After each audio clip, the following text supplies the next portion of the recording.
I ain't doing this one. We can have all the fun we want with these video games and this showcase and these fantasy matchups like Offensica versus Bubba Ray and Diva. I'm not doing shtick about Roman Reigns and Seth Rollins. That's a little too volatile.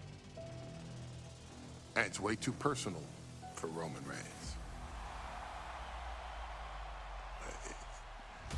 Roman Reigns and Seth Rollins came up together in the Shield. And Seth Rollins took it upon himself to disband the Shield by blindsiding Roman Reigns with a chair. At WrestleMania 31, Roman Reigns, in the main event of WrestleMania, was about to win the WWE title when Seth Rollins cashed in Money in the Bank and stole the main event, the match, and the title from Roman Reigns. Roman Reigns lost the undisputed championship after almost 4 years, the greatest title reign of all time, to Cody Rhodes. Not because Cody Rhodes was the better man, but because Seth Rollins was right there. And the seduction, the bloodlust that Roman Reigns had for that moment of revenge was too much for Roman Reigns to give up.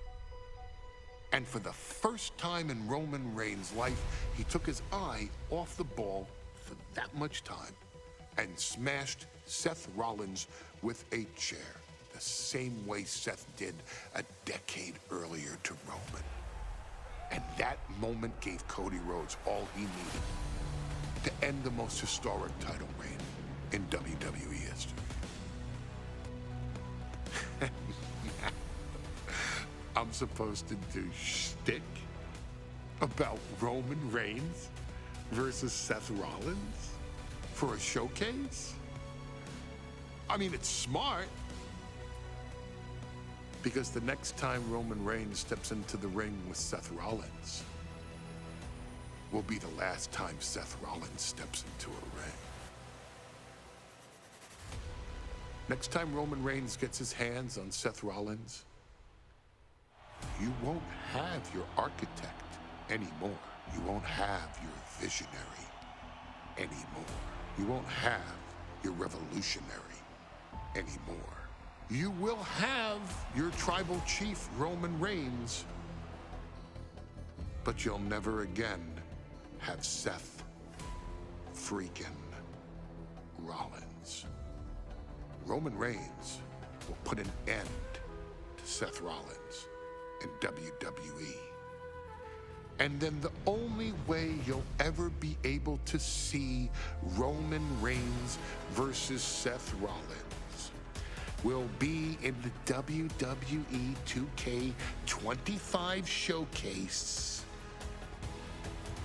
Roman Reigns versus Seth Rollins from the 2022 Royal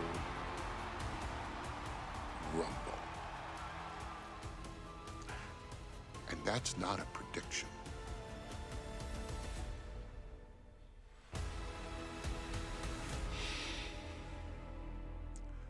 That's a spoiler. I'm the last guy to knock a revolution. I've led a few of those, you know.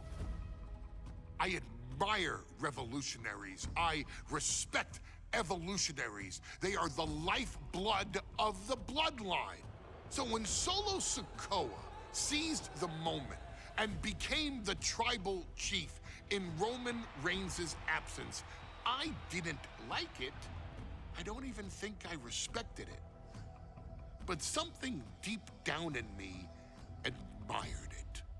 That took some forward thinking. I'm the chief now!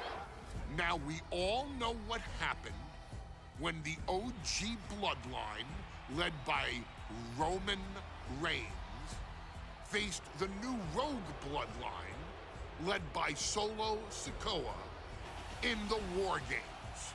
But there was a discussion here while planning the WWE 2K25 showcase that has me, your wise man, admittedly a little intrigued.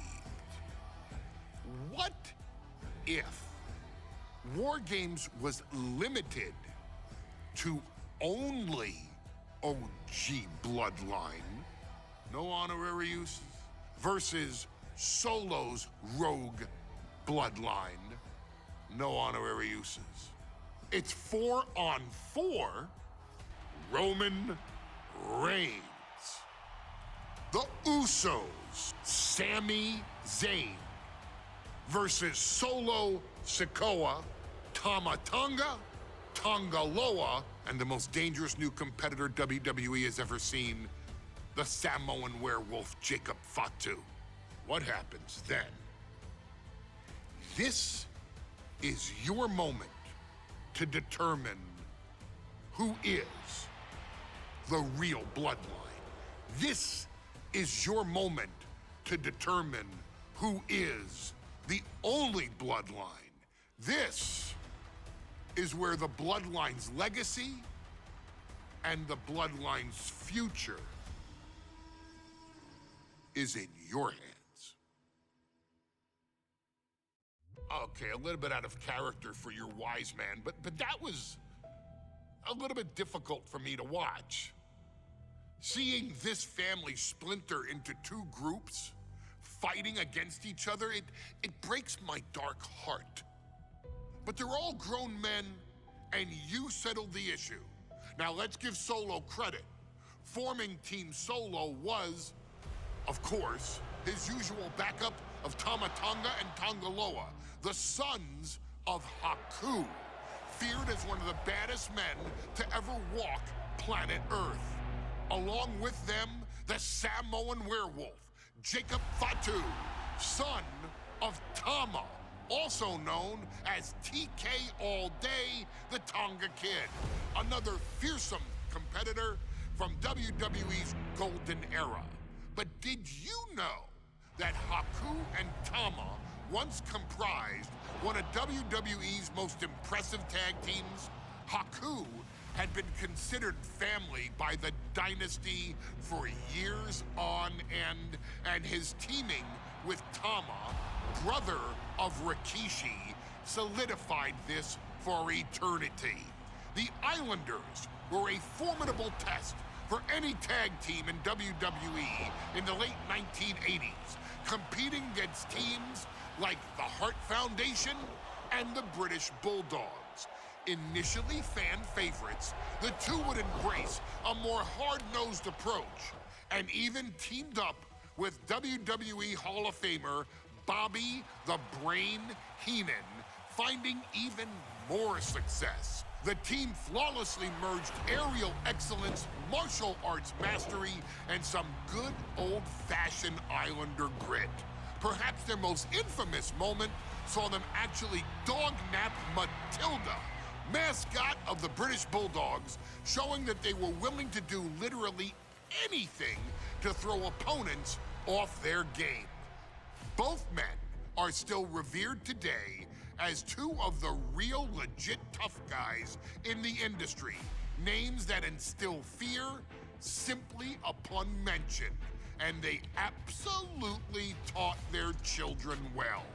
Tama Tonga and Tonga Loa both loved to slowly brutalize an opponent in the traditional Haku style, while Jacob Fatu hurls his body at opponents from all angles with reckless abandon, much like Islander Tama in his TK All Day heyday. For their inclusion in the 2K25 showcase, we find the Islanders in a dream match, taking on another team that has mastered the air, ground fighting, and has their own brand of swag that keeps opponents guessing at all times. Ladies and gentlemen, I'm talking about the Street Profits. Montez Ford and Angelo Dawkins have put together one hell of a run in WWE, and the perennial tag team champions are going to find themselves in an unfamiliar setting, taking on Haku and Tama in a best 2 out of 3 falls match. Anyone can sneak a win out, but Haku and Tama often competed in this type of match to fully demonstrate the superiority to their opponents. And you can bet that they're out to do the same thing to Angelo and Tez. So get out there and showcase the tag team mastery that the Islanders used to terrorize their opponents. Lift your party cups and take one last sip for the Street Profits. And don't worry, no one will hold you responsible for the damage you and the Islanders caused them, because I assure you, the Islanders can handle the smoke.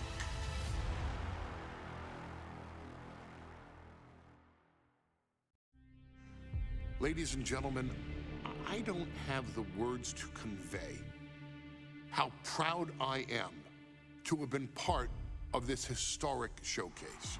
Having worked alongside this family, this bloodline, for so many decades, reliving moments that I got to experience firsthand has been a privilege of the highest order.